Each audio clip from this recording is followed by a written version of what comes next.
In spring of 1996, the Taliban lay siege to Afghanistan's capital, Kabul.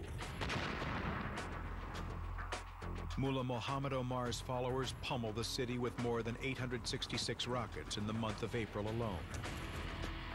But the forces of Ahmed Shah Massoud repeatedly turn the Taliban back.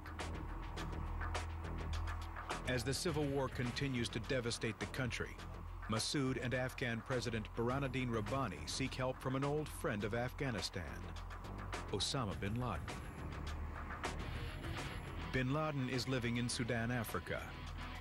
Here, he organizes other Arab veterans of the Afghan-Soviet War into an early version of Al-Qaeda. But in 1996, the Sudanese government tells bin Laden to find a new base for his terrorist jihad. It was Rabbani and Ahmed Shah Massoud, who's defense minister, who invited him to come back to Afghanistan.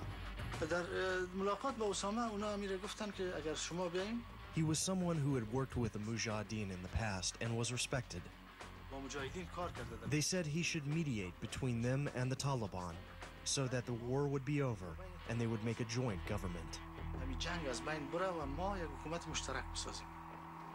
On May 18, 1996, bin Laden arrives in the eastern Afghan city of Jalalabad.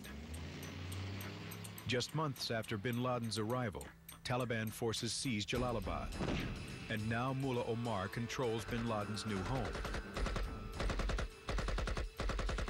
Bin Laden and his Taliban hosts are skeptical of each other at first. When the Taliban came to Jalalabad, he was not good with the Taliban in the beginning. Simply, they gave an asylum to him, and they told him to stay under the Taliban area, and you are a guest, you are a mujahid, and we are respecting to you to be in Afghanistan. This was the relationship between Taliban and Osama. Bin Laden had never met Taliban leader Mullah Omar, but by all accounts, bin Laden and Omar quickly developed a personal relationship. I think there is a mutual respect between the two men, based primarily on their religious beliefs and the fact that they both have fought and been wounded fighting the enemies of the faith. Former Taliban say bin Laden believes in Mullah Omar's Islamic vision for Afghanistan. Before, he was thinking the Taliban, they are not good people, and after that he confessed that he was not in the right way, and the Taliban, they are the right people, they are religious and they are following the way of Islam. Osama joined the Taliban. Exactly how Omar won bin Laden's loyalty is still a mystery. But the future Al-Qaeda leader spends $3 million of his own money to bribe the last commanders standing between the Taliban and their ultimate goal, Kabul. The Taliban are now backed with money, arms, and supplies from bin Laden, Pakistan, and Saudi Arabia. Mullah Omar is about to fulfill his destiny as ruler of a new Islamic emirate of Afghanistan. On September 26, 1996, the Taliban roar into Kabul in pickup trucks with heavy machine guns mounted in their beds. Ahmed Shah Massoud knows he can't repel this overwhelming force. Instead, he decides to retreat with his army and live to fight another day. That night, scores of Taliban troops enter an empty city. Shukriya Barakzai remembers how eerily silent it was in Kabul when the Taliban first arrived. There was a quiet, there was just few cars was on the streets full of Talibans. When the Taliban was camped to Kabul, at that time I was pregnant and I was really optimistic. I was believed that, oh, that's the new life. Finally, we got the peace. But soon, just after a few hours, I got to know that I was wrong. A special Taliban hit squad mobilizes within hours of entering Kabul. Their target, Najibullah, the communist leader and former Afghan president. The assassins find Najibullah and his brother in an unguarded United Nations compound. The Taliban torture Najibullah and his brother to death. Omar's followers hang the dead bodies from a traffic light. They stick cigarettes between the corpses' fingers and stuff Afghan money into their pockets to indicate the corruption and debauchery for which the Taliban have sentenced them to death. As Afghans awake the next day to discover these corpses, the message is clear. A violent new power has arrived in Afghanistan. I saw those men, they was against Dr. Najibullah, but they cry for Najibullah. Why this violence was happened to him? What was his ideology? That's a different point. But what Taliban did, that's really bad. Who was Taliban? Who gave them rights to do that? The Taliban feel they have a divine mandate to govern Afghanistan, according to a very extreme interpretation of Sharia, Muslim religious law. Mullah Omar hopes to return the country to the time of the Prophet Muhammad, an era 1,400 years in the past. Within 24 hours of taking Kabul, Omar's followers imposed the strictest Islamic system in place anywhere in the world. Radio Kabul, renamed Radio Sharia, announces a lengthy list of new Taliban regulations. The new regime bans TV, videos, satellite dishes, music, and all games. The Taliban enforce their laws severely. They punish even petty thieves by amputating their feet and hands. Do you think that's Islam? Of course, no. Do you think that's human can do that? Of course, no. In our Afghan tradition, they never did that. A former official says that the Taliban were just following Mullah Omar's orders. It was the Mullah Omar edict to do this. Mullah Omar's edicts are enforced by a government ministry called the Department for the Promotion of Virtue and Prevention of Vice. The ministry's religious police patrol the streets in pickup trucks, flying the white flag. These Taliban are notorious for beating people in broad daylight. Anybody who did not have a beard or the proper size of the beard would be beaten up publicly. I saw it myself. I saw a young doctor who was beaten up in Herat, and I asked him after he was beaten up, he said, until today, I was supporting the Taliban, but from now onwards, I'm going to oppose them.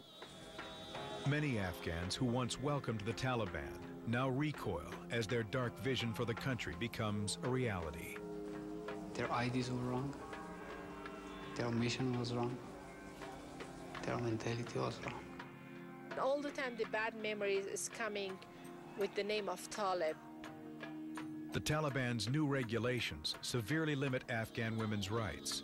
Mullah Omar's edict banning girls from school affects more than 70,000 female students. Omar also decrees that Afghan women cannot work outside their homes and must cover themselves in the head-to-toe veil known as the burqa. Burqa is not in our tradition. It's not our religion. Why shall I wear burqa? Why they punish me? Why they punish millions of Afghans? When the Taliban came, I got that women means like unhuman. This video shows the Taliban preparing to kill a woman who allegedly murdered her husband. Death is also the Taliban's penalty for lesser crimes like adultery or teaching girls. Here in Kabul's soccer stadium, the Taliban will publicly execute dozens of women.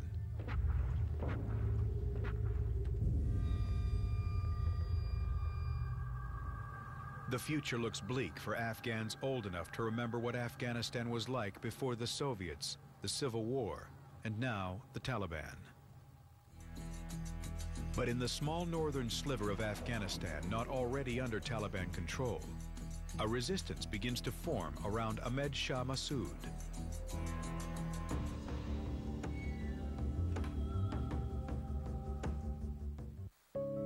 These days, it seems like they're trying to protect us from everything.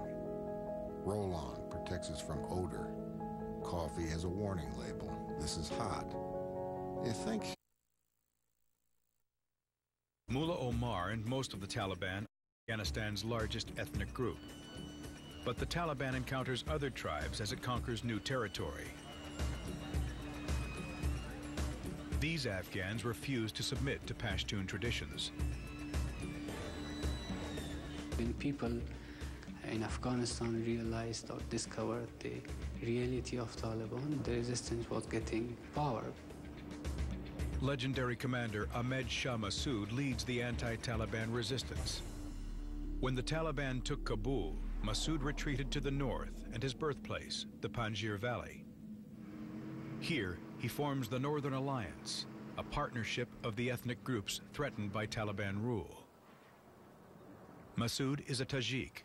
Afghanistan's other minority groups include the Uzbeks and the Hazaras. Afghan history is rife with tribal conflict between these groups and the Pashtuns. In the last 3 decades, we have fought against each other. Pashtuns killed, Tajiks killed, Pashtuns, Hazara killed, both of them. Nobody trusts nobody in Afghanistan.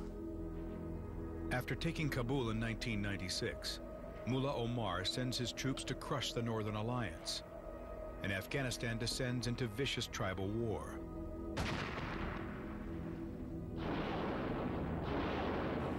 Soldiers won't be the only casualties in this ethnic conflict. The Taliban also targets civilians. Omar's followers unleash a devastating new weapon: hunger. It's the winter of 1998, and the Taliban have closed off all viable roads into the Hindu Kush Mountains.